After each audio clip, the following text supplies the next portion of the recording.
नमस्कार। आप सभी का Shri Sai astrology YouTube channel में आप सभी का स्वागत है। बहुत टाइम के बाद में मैं ये वीडियो बनाने जा रहा हूँ।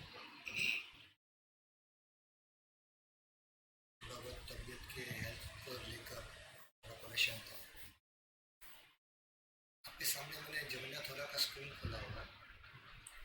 गोचर कुंडली है 5:30 बजे की, 6 अक्टूबर 2025। यहाँ पे मैं एक नॉर्मल बात शेयर करूँगा। नॉर्मल जो हम कुंडली देखते हैं किस तरह से देखनी चाहिए, क्या उसमें हमें देखना चाहिए। सबसे पहले तो आप ये देखिए कि स्ट्रेंथ कितना है आपकी कुंडली में, आपके हॉरोस्कोप में कितना स्ट्रेंथ है। आप कुछ करने के लिए सक्षम है कि नहीं, ताकत है कि नहीं। तो आपका वो पहला भाव बताएगा, फर्स्ट हाउस। मेहनत करोगे कि नहीं करोगे, ये बीच में ही छोड़ दोगे। कितना प्रबल है फर्स्ट हाउस और लग्नेश। पहला भाव क्या है, हमारी इच्छा है कि हमें कुछ करना है। जैसे मुझे नौकरी करनी है, जॉब करनी है, या कोई कंप्यूटर कोर्स ज्वाइन करके, जैसे टैली है, ग्राफिक डिज़ाइन का कोर्स है, मुझे ज्वाइन करना है। उसी कोर्स में हासिल करना है, अच्छी एक्सपर्ट स्किल लेना है। तो वो हमारी इच्छा है, पर वो इच्छा को पूरा कौन करेगा, लग्नेश यानी कि एसेंडेंट लो। तो कहीं ना कहीं उसमें भी ताकत होनी चाहिए। ये बहुत लोग बोलेंगे डेबिलेटेड है, डेबिलेटेड नीच का है, पर वो आपको ज़्यादा मेहनत कर रहा है, ऐसा नहीं है। 8वें भाव में है तो आपको सडन ये कुछ कुछ चालू करोगे तो छोड़ना भी पड़ेगा, वापस चालू करोगे वापस छोड़ना पड़ेगा। 12th में है तो कहीं ना कहीं आपको दूर जाना पड़ेगा। 6ठे भाव में है तो बहुत सारे ऑब्स्टिकल्स आएंगे, आपको थोड़ी बहुत चैलेंजेस भी आपको उठानी पड़ेगी। तो हमेशा ध्यान रखिए, कोई भी चीज़ करने के लिए आपका पहला भाव लग्नेश बहुत ज़रूरी है। साथ में आपका आत्मबल सूर्य भी मजबूत होना चाहिए, आपको कॉन्फिडेंस भी होना चाहिए। दूसरा है मन, चंद्रमा, मून। आप क्या सोचते हो।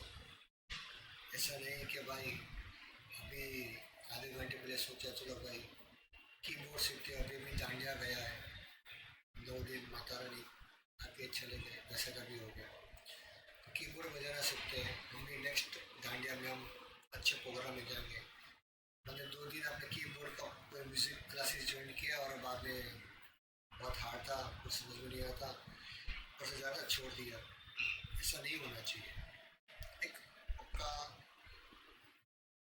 कॉन्फिडेंस, पक्की सोच लेके आप आगे बढ़िए।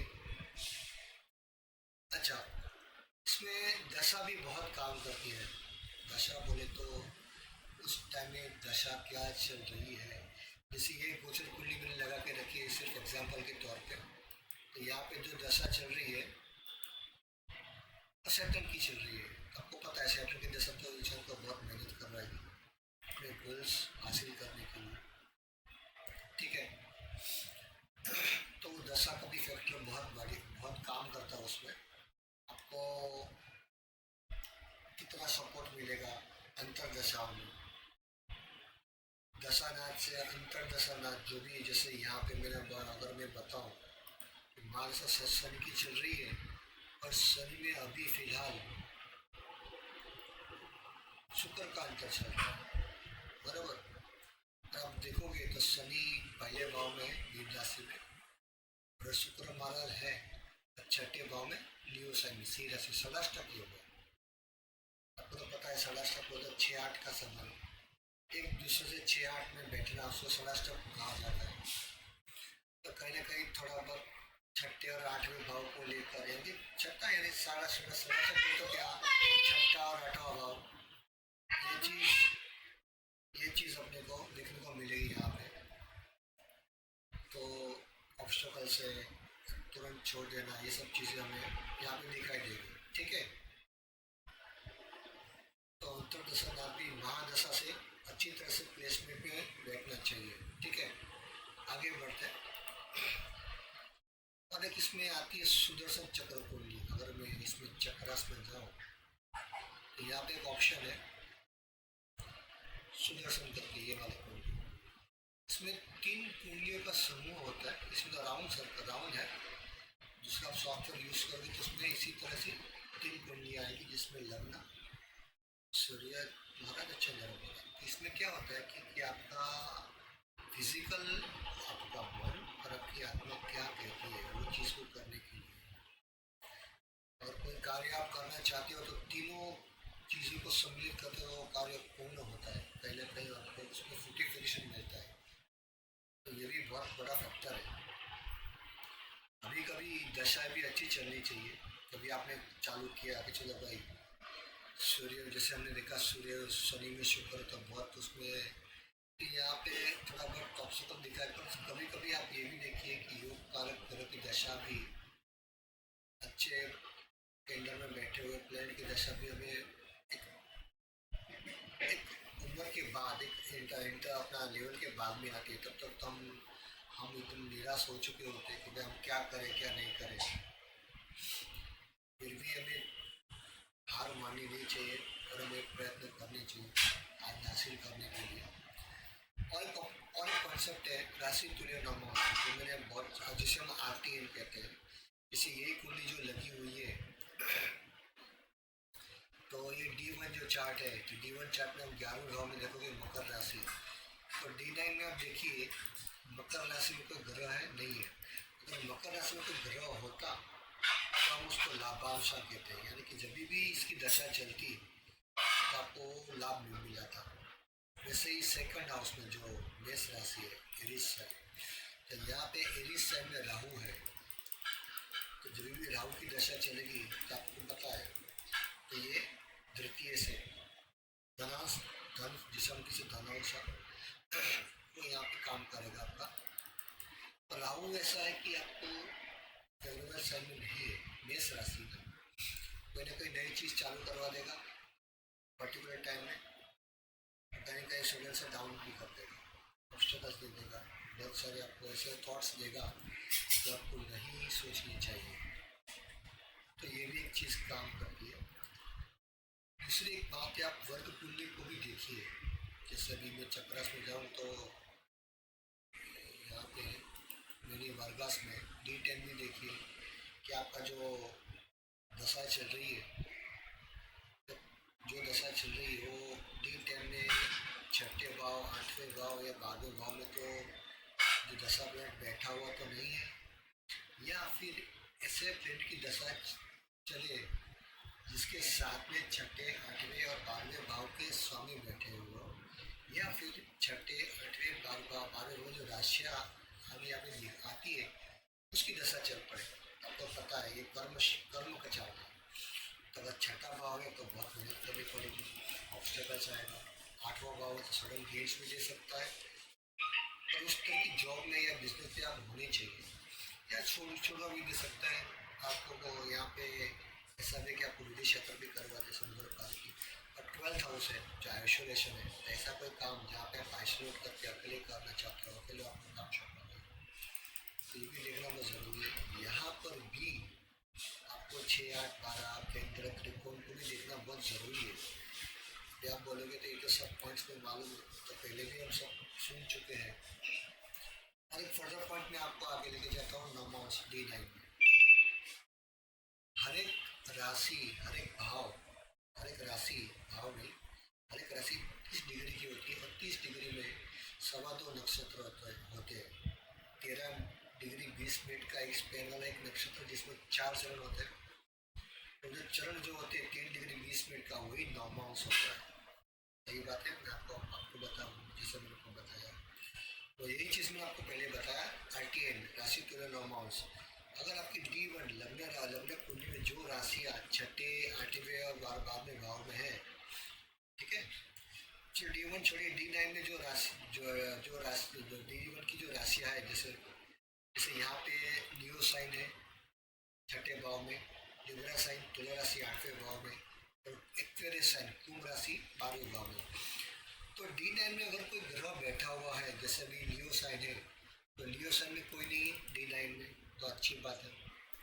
बाद में तुला राशि लिब्रा साइन, तो लिब्रा साइन में देखिए चंद्र और केतु बैठे हुए, तो जब भी इसकी दशा चलेगी, क्यों D1 तो एक बहुत बड़ा वृक्ष है, बहुत बड़ा झाड़, बहुत बड़ा पेड़ है, उसके जो फ्रूट्स है, उसके जो फल है वो D9 है। तो जब भी चंद्र केतु की दशा चलेगी तो आप देखो कभी एक आदमी आइसोलेट हो जाएगा। तुला राशि है तो अगर वो बिजनेस करता है तो कहीं ना कहीं उसको उसमें डिटैचमेंट आ जाएगा, कोई रिश्तों से, अपने पार्टनरशिप से, जीवन साथी से। चंद्र केतु जब भी चलेगा महादशांतर, तो इस तरह से आप ले सकते हो। और दूसरा है कुंभ राशि, तो यहाँ पे कुंभ राशि में देखिए D9 में मंगल है, तो कहीं ना कहीं अगर ये पर्सन मैरिड रहेगा तो कहीं ना कहीं लड़ाई झगड़े होना, क्योंकि 12वें भाव में मंगल का होना अच्छा नहीं है। वो हमारी बेडरूम लाइफ दिखाते हैं, बेडरूम लाइफ दिखाते हैं। तो यहाँ पे हमारी जो नींद है वो भी हमें पता चलती है। तो क्लेश, झगड़ा, वाद विवाद, छोटी मोटी नोकझोंक, जो बड़ा टाइम है तो बड़ा चढ़ हो जाती है, वो अच्छी बात नहीं है यहाँ पे। तो मंगल का वहाँ होना वो भी अच्छी बात नहीं है। कभी भी जब भी शनि में मंगल में शनि चलेगा तभी भी ये RTN है, राशि तुल्य मांस। जो पॉइंट्स मैंने बताया वो हमेशा ध्यान में रखिए। और एक चीज़ ध्यान में रखिए कि आपकी कुंडली में ना चर राशि देखिए, चर राशि जो है ना हमेशा ऑलवेज चलायमान है, कि आपके D1 में राशि में के मेष, कर्क, तुला और मकर में कोई ग्रह, अगर चारों में ग्रह है तो इसका मतलब है कि आप एक्टिव हो, कि आपको चलायमान रखेगा, हर एक एक्टिविटी में आगे बढ़ाता रहेगा। जब कभी कहीं ना कहीं उसकी दशा अंतर प्रत्यंतर शुक्र प्राण आता रहेगा, वो खाली बैठने नहीं देगा, ध्यान में रखेंगे। ऐसे आपकी फैमिली में, फ्रेंड्स में आपको ऐसा आदमी मिलेगा, ऐसा फ्रेंड्स मिलेगा, कहीं ना कहीं एक्टिविटी में लगा रहेगा, कहीं ना कहीं आपको मिल के जाएगा, आपको लगेगा यार कितना काम करता है, कभी कभी मिल नहीं पाता है। उसी तरह जो स्थिर राशियाँ है टॉरस, लियो, स्कॉर्पियो और एक्वेरियस, ये इंसान का स्टेबिलिटी रहता है, स्थिरता रहता है। और एक बात बता दूँ, चर राशि जो है चलायमान है, अच्छी बात है, पर ऐसे लोग हैं ना, कोई भी चीज़ की शुरुआत तो कर देते, चलो कर देते, ये काम चालू कर देते, वो काम चालू, ये नौकरी चालू कर देते, ये कोर्स चालू कर देते, ये सीखना चालू कर देते हैं। और वो चर राशि है तो पूरा कंटिन्यूशन में नहीं जाएगा, कहीं ना कहीं बीच में छोड़ देगा। उसके लिए स्टेबिलिटी होनी बहुत ज़रूरी है। तो वो हमें देती है स्थिर राशियाँ, टॉरस, लियो, स्कॉर्पियो और कुंभ। तो कहीं ना कहीं ये राशियों को भी बहुत महत्व है ज़ोडिएक साइन का, तो उसमें ग्रह होने चाहिए।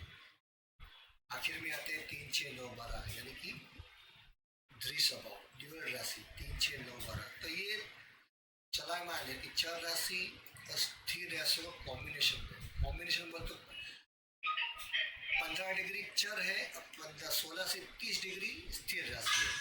तो यहाँ पे ऐसा है कि आदमी ने चालू कर दिया, छोड़ दिया, वापस चालू कर दिया, तो ये ऐसे लोग डिसीजन नहीं ले पाते। यानी कि एक तरह का जो हम बताएं कि भाई इन लोग सही तरीके से जो सोचना कि हमको कंफर्म करना कि हमें निर्णय लेना एक नहीं होता। उनको कहीं ना कहीं एक अच्छा आदमी होना चाहिए, एक अच्छा मेंटर होना चाहिए उनके पास, तो उनको सलाह दे।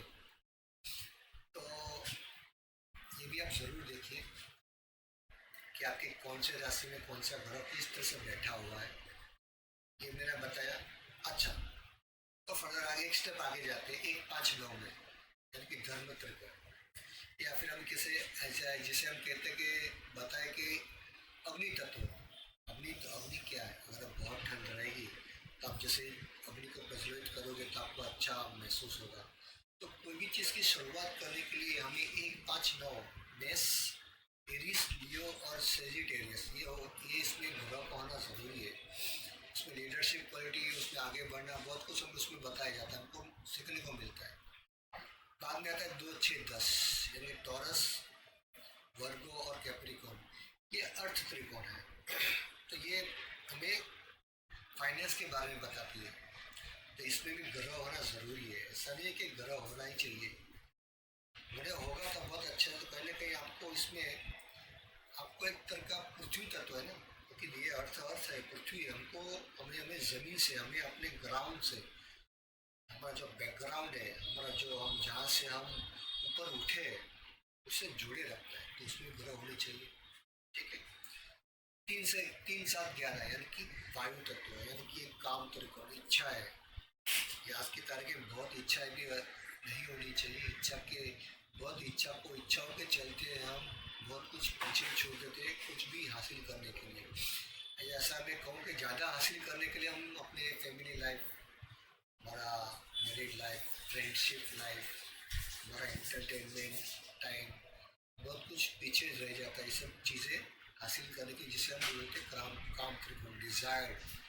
जैसे मैं बताऊँ डिज़ायर ट्राइब, यानी कि इच्छा इच्छा इच्छा का त्रिकोण, वो भी होना चाहिए पर ज़्यादा नहीं होना चाहिए। ये भी आप देखिए 3 7 11, और आखिर में आते हैं 4 8 12 मोक्ष त्रिकोण। मोक्ष त्रिकोण 4 8 12 है। मैं राशियों की बात नहीं कर रहा हूँ, मैं त्रिकोण की बात कर रहा हूँ, इनके भाव की बात कर रहा हूँ। तो यहाँ पे सॉरी 4 8 12 में मोक्ष त्रिकोण है। कुछ चीज़ों को छोड़ना हमारे लिए बहुत अच्छा होना चाहिए, होना ही चाहिए। अगर किसी चीज़ को आप पकड़ के रखोगे, जैसे पुरानी यादें, पुराने झगड़े, पुराने वाद विवाद, पुराने कोर्ट केस, पुरानी शत्रुता, पुरानी मेंटालिटी, रूढ़ीवादी, पुराने नए तौर तरीके अपने के बजाय पुराने तरीके, पुरानी हेयर स्टाइल, पुराने कपड़े। मैं ऐसा नहीं बोलता हूँ कि आप पूरा मॉडर्न बन जाओ, पूरा हेयर स्टाइल को ऐसे कपड़े पहनो कि लोग आपके ऊपर ऐसे, ऐसा नहीं। थोड़ा बहुत जो दुनिया का जो अभी चल रहा है, थोड़ा बहुत तुम जेन्युइन देखो इस तरह से। तो इस तरह का जो जो मोक्ष मोक्ष क्या है, मोक्ष मतलब तो किसी, जैसे मोक्ष का मतलब छोड़ना, त्याग करना, दे देना। चलो भाई मुझे ज़रूरत नहीं है तो आप लेके जाओ, मैंने बहुत मेरे को जितना ज़रूरत था मैंने उतना इस्तेमाल कर दिया, अभी आपको काम में आएगा, आप लेके जाओ। तो ये भी आपके हाथ में होना चाहिए, छोड़ना किसी चीज़। जैसे मैं बताऊँ, अभी जो फिलहाल जो टाइम चल रहा है हमारे मुंबई में कि बहुत कफ सर्दी और बहुत हो गया है। कफ क्या होता है? कफ ऐसी चीज़ है जो हमें छोड़ता नहीं, हमें वो निकालना पड़ता है हमारे नाक के जरिए। तो चीज़ें भी ऐसी है हमारी ज़िंदगी में, सॉरी, एक पर्टिकुलर चीज़ों को हमें छोड़ना पड़ता है। हमारे रिश्ते, ऐसी चीज़ें जो हमें आगे चल के धोखा दे, आगे चल के दुख दे, ऐसी चीज़ें, ऐसे रिश्ते, ऐसी वस्तुएं जो हमें पता है कि इससे हमें दूर रहना चाहिए, तो उसको त्याग कर देना चाहिए। सेक्रीफाइस तो नहीं बोल सकते, उसको छोड़ देना चाहिए। तो ये चीज़ मैंने आपको बताई। एक कुड़ी देखने का बहुत अच्छा तरीका है, पर एक बार ध्यान में रखिए, उसमें ग्रह का प्लेसमेंट देखिए, ग्रह कैसा है कैसा नहीं है। राहु है, सूर्य ग्रह है, सैटर्न है, स्किल देने वाला, या फिर अग्नि तत्व है, तो अग्नि तत्व ज़्यादा तो नहीं होगा, जैसे 1 5 है। अग्नि तत्व के जो ग्रह है सूर्य मंगल गुरु, अगर वो उसमें बैठ जाए तो आपके बॉडी में फायरिंग मात्रा बहुत ज़्यादा हो जाएगी, अग्नि तत्व बहुत बढ़ जाएगा। तो पहले कहीं लीडरशिप क्वालिटी इतनी बढ़ जाएगी, ये आपके बच्चे में इतना एंगरनेस बढ़ जाएगा, सामने वाला भाग जाएगा। तो वो भी आप देखिए। आशा करता हूँ ये वीडियो आपको बहुत पसंद आ जाएगा। मैंने बहुत सरल तरीके से, बहुत सीधे तरीके से आपको बताया। और एक लास्ट पॉइंट है नक्षत्र, वो बहुत फास्ट टॉपिक है। 27 नक्षत्र है, मतलब हर एक नक्षत्र के 4 चरण है, वही जो 9 माह से एक चरण का जो मैंने नंबर बताया। और हर एक नक्षत्र का डेटीज रहती है, उनकी देवी देवता, जो भी आप पढ़िए, कभी आप गूगल कर लें तो बहुत कुछ पता चलेगा। जैसे अभी समझो इस जातक की अभी जो दशा चल रही है, यहाँ पे शनि की महादशा चल रही है। अगर मैं देखूं तो शनि महाराज रेट्रोग्रेड वक्री तो चली रही है, मीन राशि में पूर्व भाद्रपद नक्षत्र में है, बराबर। तो पूर्व भाद्रपद नक्षत्र हमें क्या बताता है, उसके कैरेक्टरिस्टिक्स, उसके जो मतलब उसके क्या उसमें कैरेक्टर्स में आता है, उसकी जो देवी है, उसके जो देवता में क्या बताना चाहते हैं, उसका क्या मतलब है, उसका क्या हिस्ट्री है पूर्व भाद्रपद नक्षत्र, उसके बारे में पढ़िए। उसका क्या मतलब, शनि अगर उसमें बैठ जाए उसका क्या, तो ये थीम है कि देखिए ये ये जो हमने आपको बताया, यहाँ पे जो चंद्र महाराज है, ये चंद्र का प्रोग्रेशन है। ये जो दशा है, आपको पता है विंशोत्तरी दशा मून के ऊपर से चलती है। जन्मकालीन चंद्रमा उत्तर भाद्रपद नक्षत्र, उत्तर भाद्रपद यानी कि पूर्व भाद्रपद, उत्तर भाद्रपद यानी कि शनि की नक्षत्र में है। तो आपकी जो विंशोत्तरी दशा रहेगी वो शनि से शुरुआत करेगी, बराबर है। तो ये चंद्र का प्रोग्रेस है। जैसे ही शनि की दशा चालू खत्म हो जाएगी तो बुध की दशा होगी, यानी कि रेवती की दशा होगी, यानी कि मरकुरी है। ये तो खाली टाइमिंग ऑफ इवेंट के भी बताने के लिए ये जो बताया गया है। पर मेन अगर मैं आपको बताऊं, अगर आपको समझ में नहीं आता तो डायरेक्ट आप तारा चक्र खोल लीजिए। ये 9 तारा फ्रॉम मून देखेंगे यहाँ पे। जन्मकालीन चंद्रमा जैसे मैंने आपको बताया उत्तर भाद्रपद नक्षत्र में, उत्तर भाद्रपद, रेवती, अश्विनी, भरणी, ये आपका चंद्र का प्रोग्रेशन है। यानी कि जब भी शनि की दशा चलेगी तो उत्तर भाद्रपद, जैसे ही शनि की खत्म हो जाएगी तो रेवती बुध की आएगी। देखो यहाँ पे मैं आपको बताता हूँ, ये देखो बुध क्या आया ना यहाँ पे, इस तरह से आपको लेना है। ये आपका थॉट प्रोसेस बताएगा। मून है ना, आखिर में मून का प्रोग्रेशन है। जैसे अभी रेवती है, रेवती चंद्रमा में बुध की दशा आएगी। जैसे यहाँ पे मैं बताया आपको, शनि के बाद में बुध आएगा। बुध जो है रेवती है, रेवती चंद्रमा रेवती में जाएगा। तो रेवती के क्या ट्रेड्स है, उसका क्या मतलब है, गाइडेंस देना। रेवती है तो रेवती नक्षत्र कहाँ पे पड़ेगा, मीन राशि में। मीन राशि क्या है, 4 8 12, बराबर ना। मोक्ष त्रिकोण का आखिरी त्रिकोण है। छोड़ देना, आइसोलेशन में जाना, वो सब चीज़ें आपको बताएगा। तो मैं आशा करता हूँ ये वीडियो आपको ज़रूर पसंद आया रहेगा। अब थोड़ा उसमें अपने हिसाब से आप सोचिए, जैसे मैंने आपको बताया। तो आगे मैं थोड़ा ट्राई करूँगा इससे भी बढ़िया वीडियो लेके आने का। तो मिलते अगले वीडियो में। नमस्कार। अगर ये वीडियो आपको पसंद आए तो ज़रूर लाइक कीजिए, शेयर कीजिए, और मेरे यूट्यूब चैनल को भी पसंद कीजिए, सब्सक्राइब कीजिए। नमस्कार।